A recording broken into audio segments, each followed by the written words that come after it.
Hi, everyone. My name is Ray Hutchins. I'm here with my partner, Mitch Tanenbaum. I'm going to be talking to Mitch and interviewing Mitch a little bit here today because he's really a major league expert in this area about cybersecurity for executives and high net worth individuals. Our company's work in both these areas. And bottom line, if you've got money and you've got rank or influence, you are a target and you will be targeted. The question is, are you ready? We already know that you're not. You wouldn't be looking at this video right now. First of all, before we get any further, first I want to introduce my partner here to you and have him tell you why we are the guys to be talking to. Mitch, please. Hi, everybody. Thanks, Ray. So we've been doing this in a variety of different sectors for 40 years now.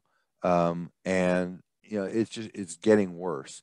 We've got a lot of experience. We have a whole bunch of experts that we call on when we need them.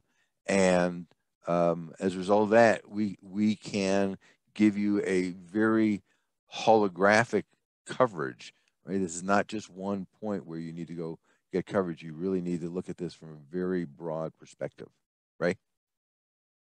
Yeah, Mitch, as we all know, now executives are being used as a conduit into a company. The company may already have some protections going on, cybersecurity protections, but many times the individuals do not. So using this as a conduit. Mitch, can you talk about this just a little bit? Yeah, sure. So if you assume that companies have, an IT department, they may have a security team, they've bought a bunch of software, a bunch of tools. It's harder to break into companies. They're probably better at patching their software. So what the hackers have figured out is, they know what is the executive's home address. They know what the executive's IP address is. They know that the executives may or may not even have a firewall at home. So they use that to break in. They then compromise that computer. Once they've done that, they have the ability to steal credentials, and they use that to break into the company's network. A lot easier. Exactly right, Mitch. And when we're talking about executives and high net worth individuals, we're talking about executives, celebrities, athletes, politicians, entertainers, entrepreneurs, family offices, and more. You got money, you got influence, you're a target. We help you bridge this gap. We help you protect yourself, your family from such attacks. Now, I just mentioned family. Mitch, please extend this conversation off to these executives' families, please. So the challenge is that you as an executive, when you work from home, you bring your company laptop home, or maybe you use your personally owned computer, you're sitting on the same network as your kids' computers, or your significant other's computers, or half a dozen or a dozen different Internet of Things devices, a Siri, Alexa, all those different things, many of which are not, well, none of those are being matched by, none of those are being managed by the company, and probably none of those are being patched on a regular basis. So when one of your family members accidentally goes to some sketchy website, that website downloads malware onto that person's computer or phone. That now acts as a beachhead, and now the hacker can sit there lurking forever, probably, if they're clever, and look at your computer, your company-owned computer, your personally owned computer, see if there's, for example, when the next big vulnerability comes out, can they get to your computer before your company patches it? Now they're into your computer. So they're using your family's network against you. I call that a hostile network environment. Exactly what it is. And if we were going to be the hackers in such a situation, we'd get inside the network.